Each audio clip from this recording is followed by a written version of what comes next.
Okay. जब भी, ये एक बहुत इंपॉर्टेंट टॉपिक है कि जब भी आपको जो है इनपुट की वैल्यू अगर लेनी है और उसको यूज करना है रिएक्ट में, तो आप यहाँ पर आपका जो इनपुट है ना, वो एक किस्म का कन्वर्ट हो जाता है कंट्रोल कंपोनेंट्स में। इसको रिएक्ट कंट्रोल करेगा तो ही ये प्रॉपर तौर पर वर्क करेगा और जबरदस्त वर्क करेगा। ठीक है। ओके। आपके पास एक एट्रीब्यूट होता था इनपुट के टाइम पे, उसका नाम होता था वैल्यू। अगर यहाँ पर मैं ये रख दूं अहमद, तो क्या होगा? हाँ, नहीं नहीं नहीं, अगर यहाँ पे अभी अहमद लिख के सेव करूं तो क्या आएगा वहां पर? आ जाएगा। सही है। मेरे पास अहमद लिखा हुआ आ गया, और एक इसने क्या बोला है, ये एक इंपॉर्टेंट मैसेज है आप लोगों के लिए। A component is changing an uncontrolled input to be controlled. This is likely caused by the value changing from undefined to defined value, which should not happen. Decide between using a controlled or uncontrolled input element for the lifetime of the component. सही है भाई, ये message दिखाना चाह रहा था मैं। वो बोल रहा है ये जो कंपोनेंट जो है अनकंट्रोल्ड से कंट्रोल होने वाला है, ये इसमें जो वैल्यू है वो अनडिफाइन है, जिसको आप जबरदस्ती डिफाइन कर रहे हो, जो कि नहीं होना चाहिए। आप डिसाइड कर लो कि कंट्रोल यूज करना है या अनकंट्रोल यूज करना है इनपुट इनपुट एलिमेंट को, इनपुट की जो आपका कंपोनेंट है उसकी लाइफ टाइम को सेव करने के लिए। सही है। ये मैसेज दिखाना चाह रहा था मैं कि जब आप किसी कंपोनेंट को, जिसको रिएक्ट कंट्रोल करेगा, उसको खुद कंट्रोल करने की कोशिश करोगे ना, तो ये आपको एरर वार्निंग आती है। मैंने यहाँ से इसको क्लियर कर दिया, और यहाँ पर वैल्यू में आप हमेशा क्या दोगे? जो वैल्यू, जो स्टेट्स तुमने बनाई होगी इनपुट के लिए, जितनी इनपुट बनेंगे उनकी इनपुट की अलग स्टेट्स बनेंगी। मैंने यहाँ पर एक स्टेट बनाई है, उसका नाम है input val, set input value, और उसकी इनिशियल वैल्यू होगी एम्प्टी स्ट्रिंग। ठीक है। मैंने वैल्यू में डिफाइन कर दिया इनपुट वैल। सेव करते हैं और वापस जाता हूं, मेरे पास वार्निंग गॉन हो चुकी है, और हम हर थोड़ी देर बाद इधर भी देखते रहेंगे। ठीक है। ये मेरे पास दो स्टेट्स हैं, दिख रही है, एक फॉल्स एक ये है। ठीक है। ओके, क्लियर है। और अब मैं आ जाता हूं। आपको अगर इनपुट को कंट्रोल करना है रिएक्ट से, तो आपके पास एक और एट्रीब्यूट होगा, उसका नाम है ऑन चेंज। ठीक है। ऑन चेंज, यहां पर इसको मिलता है एक कॉल बैक फंक्शन। ठीक है। कॉल बैक फंक्शन बना दिया मैंने। ठीक है। और यहां पर इसको कुछ प्रॉपर्टीज मिलती हैं इनपुट की। सही है।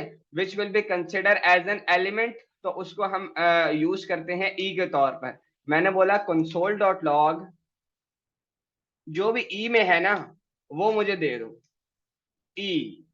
सही है। बस, मैंने बोला बस जो ई में रखा हुआ है वो मुझे कंसोल करवा के दे दो। ठीक है। मैं आता हूं, इसको क्लियर करता हूं, और मैंने सेव किया और मैं वापस आया था। ठीक है।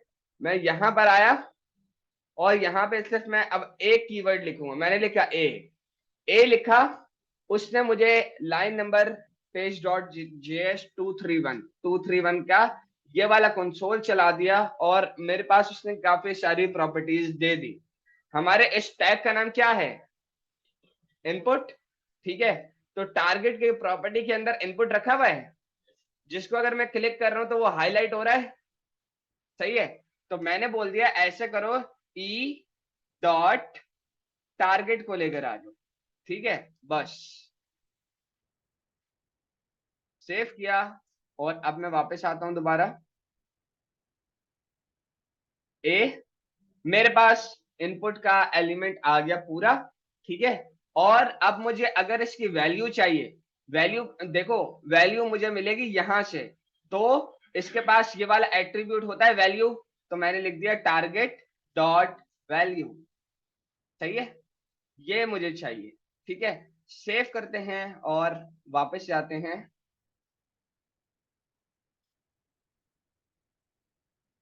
ए एच एम ई डी। सही है। मेरे पास, आपने देखा कि देखो, मैं यहाँ पे लिख रहा हूं ए ए ए, मैं लिख यहां पे रहा हूं, डॉम पे मुझे कुछ नहीं दिख रहा, लेकिन मेरे पास वो यहाँ पर वर्क कर रहा है कंसोल में। ये तो यार बेकार बात है, वो वर्क तो कर रहा है लेकिन मेरे पास डॉम पे वो शो नहीं हो रही है, मेरे किसी काम का नहीं है।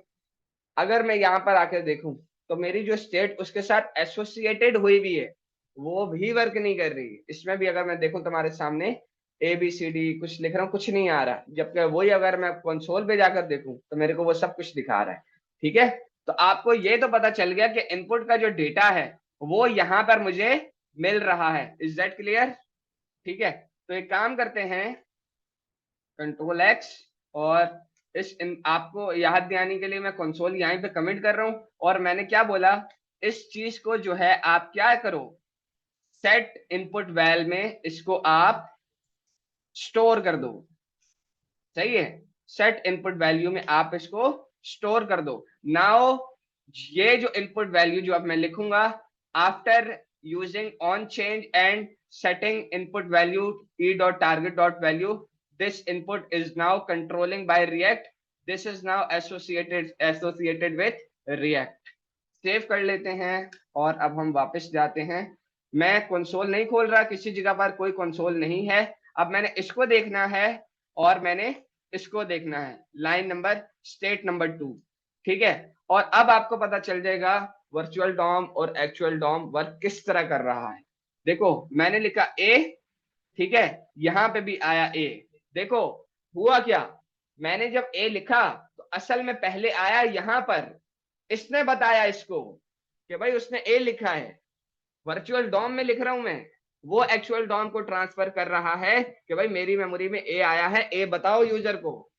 This is called reconciliation. हाँ, पहले इस वजह से नहीं आ रहा था, सेट नहीं किया था ना। अब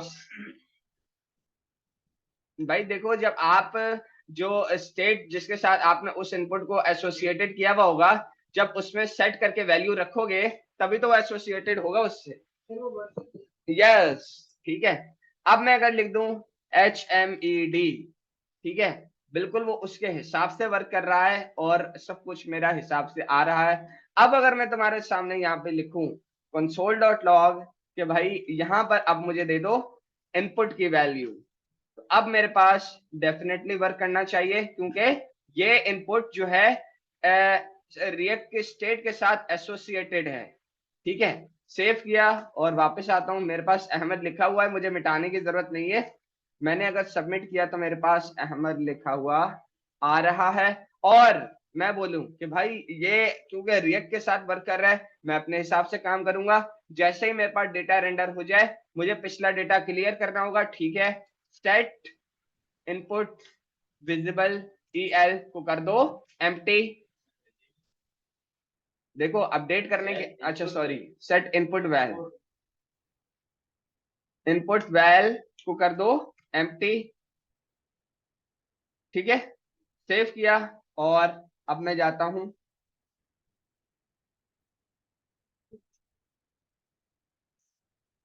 कंपोनेंट की स्टेट्स पर, अहमद रखा हुआ है और यहाँ पे इसके आगे राना भी कर देता हूँ। और अब अगर मैंने सबमिट किया, डेटा मेरे पास यहाँ से भी एम्प्टी हो चुका है, रियल डॉम से भी एम्प्टी हो चुका है। कंसोल में मेरे पास हर किस्म का प्रॉपर डेटा मेरे पास काम कर रहा है। जितने भी फॉर्म्स बनेंगे, जितने भी फॉर्म फील्ड बनेंगी, आपने इसी तरीके से करनी है। ये वाला जो आपका इनपुट एलिमेंट है, now this is a control components, क्योंकि इसको रिएक्ट कंट्रोल कर रहा है। जो चीज भी आप लिख रहे हो देखो, वो आपकी पहले इधर आ रही है, उसके बाद आपकी एक्चुअल डॉम पे वर्क कर रही है। किसी का कोई सवाल है इससे रिलेटेड तो वो पूछिए।